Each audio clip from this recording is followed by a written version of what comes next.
Yo, yo, yo. Hey guys, welcome back to another awesome edition of the Best Practices Show podcast. It is Monday, the beginning of another week.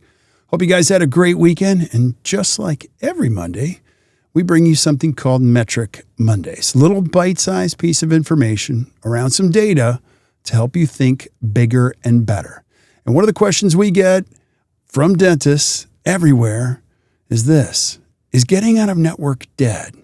Well, it's not. And the data will shock you. And on the podcast today, I have my good friend, Dave Monahan from Kleer, to share some important stuff. So please listen up. Hope you guys enjoy this, and I hope you enjoy the rest of your week. Have a great day, everybody.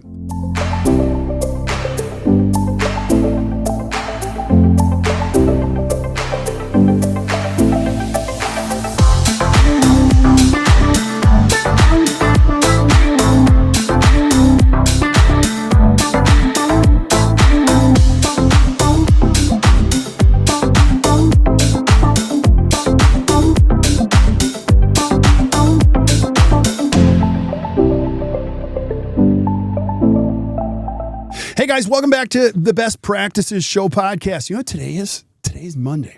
It's a brand new week, I hope, for you. And I hope you had a great weekend. And every Monday, we talk about metrics and something called Metric Monday. And one of my favorite metrics, even though I don't have specific industry data, is how many people are actually moving away from being insurance dependent, meaning they're going out of network. Now, I've been doing this for a long time. Over 31 years, people say, well, you know, people that are going out of network, that's not happening anymore. Like everybody's doing insurance. Well, I don't know if that's true. And you know what? There are trends going on in dentistry.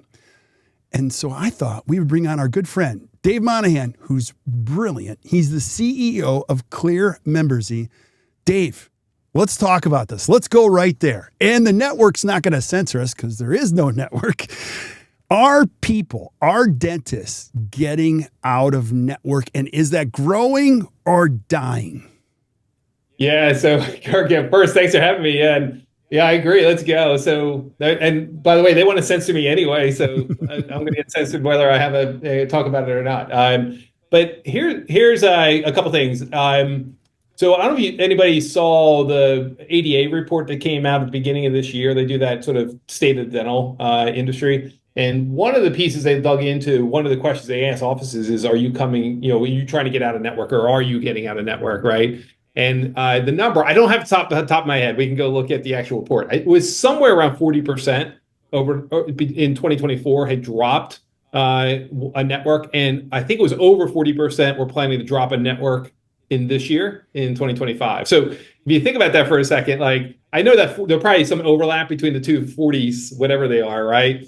But I would imagine there isn't some overlap. So maybe 60 or 70% of offices are going out of network in some way, form, or another. So it's happening, and we see it in our business all the time. So obviously we offer a membership plan platform, right, which provides alternative coverage outside of insurance. It's better for the office, better for the patient. And so we're seeing a big pickup in people adopting membership plans, and at the same time, dropping networks. So, and they tell us one of the reasons they want to implement a membership plan is because they're getting out of network, either partially or in some cases fully out of network. Yeah. So I'm going to add some context to this because we talk about this a lot on the podcast. COVID was the first stimulus that I saw on a big scale for people to go, I'm just done. It was a great way to restart, rethink. We had some dentists coming out of COVID who were like, I'm just done with this because my schedule's half empty anyway. So let's just start putting back cash paying patients and start analyzing these plans that don't pay so well. The other thing that we're finding, because we love doing data with our clients, we have a GAPS method where we actually tell them what their write-offs are. Now, there's inherent challenges with write-offs because sometimes people don't bill their full fee, or a lot of times they don't bill their full fee.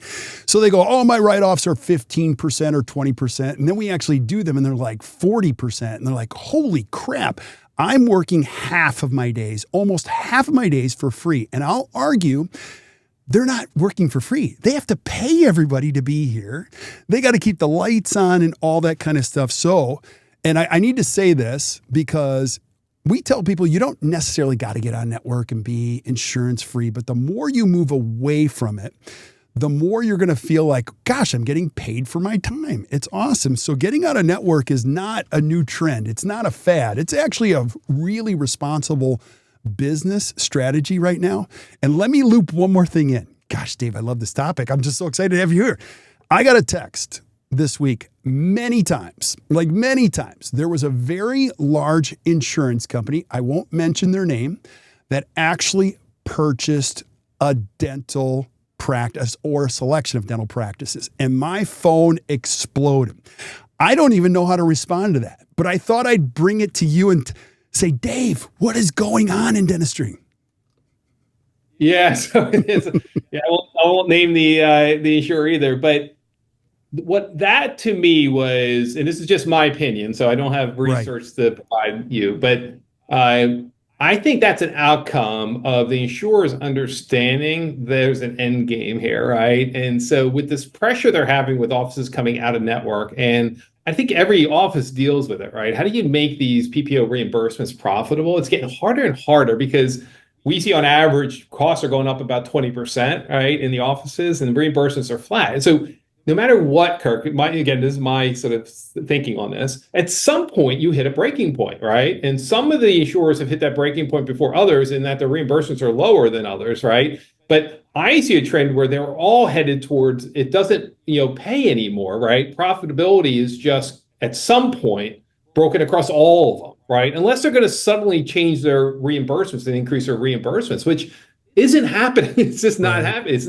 not going to happen, right? So here's my theory on this is that these networks understanding they better get into a different business, right? And do it soon before the game is done. And somebody on the side told me a few months ago that they don't believe dental insurance networks will exist in about 5 years. They think there's that much pressure on them. So this insurer you're talking about who's now buying dental offices, right, is saying that we need to diversify our revenue base and we need to, and they know dental, right? And so what's the logical choice is to go start buying offices. That's my take on it. Again, it's not official. There's no study behind that, but that's how I think it's sort of playing out. Yeah. And please hear this if you're listening to the podcast. We're not making any statements. I'm just talking about what's happening in my text chat, and I don't have a response. I don't even know what to say other than, whoa, this is big.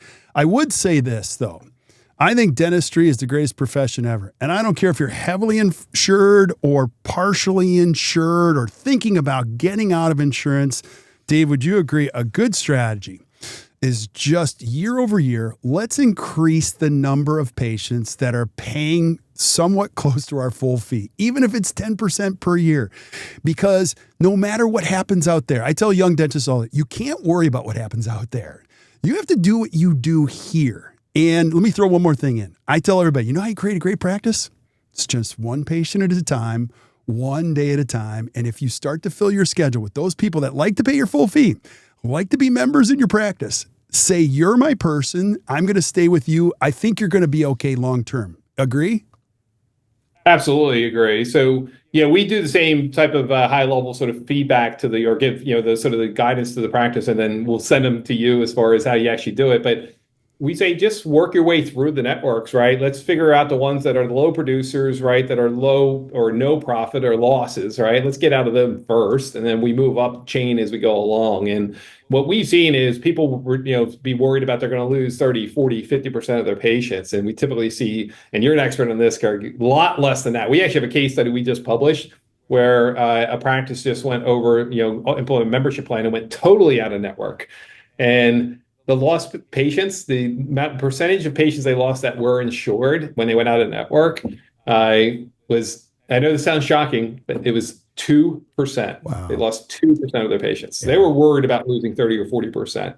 Yeah. So again, I know you're the expert, Kirk, but you can do this in a way that doesn't damage your production and get you out of networks that are unprofitable for your office. Yeah, I've been doing this for 31 years, coach a lot of offices. I care a lot about them, their families. I've never had not one, move out of network and go, that was a really bad decision. Whether they went partially out of network or all the way out of network, all of them say, I should have done it sooner or should have known these numbers sooner. Now, I got to go back to one thing. And again, these are our opinions. Please do not. Dave, let's get crazy, okay? What if your friend's prediction is true? Like, what happens after that? It's anyone's guess, but like, let's get crazy, and please, this is just our opinion. Like, let's say dental insurance disappears in 5 years. What does that mean? Like, what does the landscape look like? I would say there'll be alternatives to dental insurance, right? So the alternatives, I mean, obviously I have a vested interest in this, but subscriptions are an alternative to insurance. They're actually better for the office, they're better for the patient. So, I could show, it's self-serving to say, hey, that model moves from insurance to subscription, right? I guess another alternative, could happen, which is an insurer who actually manages the market in a way where they partner with the offices versus, being sort of that hammer, right, on the offices. Now, economically, I don't even know if that can work, right? I just don't know the cost basis of being an insurer. The beauty of a subscription model is you can get rid of all the overhead and all the administration, adjudication, and all that stuff. You don't need it, right? And it's actually cheaper for the patients and it's better for the office. So I don't know of an alternative that's cost effective that is the same as insurance. My net is, Kirk, it moves to something else, and maybe a subscription or some offshoot of subscriptions, which is just lower overhead, lower cost, lower hassle, right, for everybody involved, which is what you see in most industries. That's where you head, right, and you get rid of all the red tape and the costs, and it just becomes easier. Yeah, what's amazing is I've been going through my finances with my family, and it's amazing how many businesses I have that are memberships. Like, I don't know anything that I do that's a one. Even the grocery store that we go to has a membership. The restaurants I go to have a membership. You mentioned Costco. I spend way too much time at Costco. We watch Netflix almost every single day. Like, I'm trying to find something that I pay for that isn't a subscription, and I'm struggling. So, and Kirk, think about your experience with those, right? They're probably very good experiences, right? For the most part. I'm not saying so. I think about my experience with Netflix, with Costco, with Spotify, right? Like, I am married to those things. Like, you're not moving me away from those things. It would be impossible for somebody to move me off of those, right? And I'll even give you another one. We have a local convenience store chain here called Wawa, and it sounds funny, but it's all over our area. I mean, they have thousands and thousands of convenience stores, and it's the funniest little loyalty program. Like, I buy coffee there, right? I'll buy snacks, things like that, and hoagie and things like that, and it gives you points every time you do it. And Kirk, I would guess I get a free coffee every month, something like that, right? But guess what? I'm part of it, and I take my free coffee. Every once in a while, I walk up to the counter, and they say, "Hey, you got a free coffee?" I'm like, "That's cool, right?" Like, it definitely creates this thing where I'm like, in the back of my head, "Hey, they're giving me something. They appreciate me, right?" And so, to your point, it has permeated every part of I think our lives. And dental, obviously we have a lot. We have over 12,000 offices on our platform. It's working in dental as well. It's there. It's taken hold, and it's something your patients at the end of the day, just like I sort of described this Wawa thing, they appreciate it. You're thinking about them, right? You care about them. You're giving them some savings. That's important to them. Yeah, Dave, now that you bring this up, one of my favorite things is on my Starbucks app when it says, "Do you want to use the 200 points for this?" And I press it and it explodes and goes, "Your coffee is free." I'm like, I love these guys, So exactly. I don't know. It all works. So Dave, I know that a lot of people are listening going to want to know more about Kleer, what it is that you do. But before that, give us some final thoughts on getting out of network if I'm a dentist thinking about this. Yeah. So what you can be very confident in, all the offices around you are doing the same thing, and there are a lot of offices moving. I would guess it's over 50% of offices are moving out of network at some level. To your point, it could be one, it could be two, it could be all of them, but they're moving. We're seeing it, and they're doing fine on the other side. It's basically taking that first step, right, and committing to doing it. And I would, like we talked about earlier, recommend just pick one that's a small production, right, sort of producer for you, and do that one, right, and see how it goes, and then go to the next one, and just take the first step and start moving forward. And again, this is self-serving, but implement a membership plan at the same time, because what you're doing is providing an alternative coverage model right to those patients that you're going to go out and network with, and it also will boost your cash patient engagement and get them coming in more often. So doing those two things, I think, in parallel really help. Yeah. So Dave, you got to tell our listeners, somebody that's listening, like, what do you do? Where do I go? Where do I start? Yeah. So we provide a membership platform that automates everything from a membership plan perspective. So we have a team that will consult with you. They'll help you design the plan, right? Price the plan, everything to get you sort of coming out of the box with something that's going to be successful based on all the experiences we've had and best practices we have. Once we implement and put you on the platform automates everything from renewals to payment processing to patient notifications to compliance and so on. So it covers everything you need. It integrates into your practice management system. It improves your workflows, right, as far as managing a membership plan are concerned. We also look at ROI, so we pull the data back and show you your results. When we have a customer experience team who's aligned to you, you can get support anytime. Your patients get support anytime. And the net is I think we talked about this in an earlier podcast, but we also don't charge unless you actually get patients buying into the membership. So there's no charge to get it all set up and going. It's all free. And we only make money if you make money. So we're totally aligned to your success. And if you want more information, just go up to Kleer.com, and that's KLEER.com. And there's tons of resources and information up there. Awesome, Dave. Thank you, brother, for being on. I really appreciate you. Yeah. Thanks for having me, Kirk. Yeah. Stick around. We'll say goodbye to everybody else. But thank you guys for listening. I hope you guys enjoyed today. The goal of this podcast is to give you real information from people who know what's going on in this industry to help you improve your practice in your life. And there is life outside that wall of insurance participation. It exists. So if you need help, feel free to reach out, but we're here to help you every step of the way. If you didn't take notes, don't worry. We're taking notes for you, so you can flip up to the notes. Everything Dave and I talked about is listed in the show notes. You can click right there and it'll take you right to the place we were talking. So hope you guys enjoyed this. And so until we see you guys next time, or you hear from us next time, keep watching or keep listening to the Best Practices Show. You guys enjoy your Monday.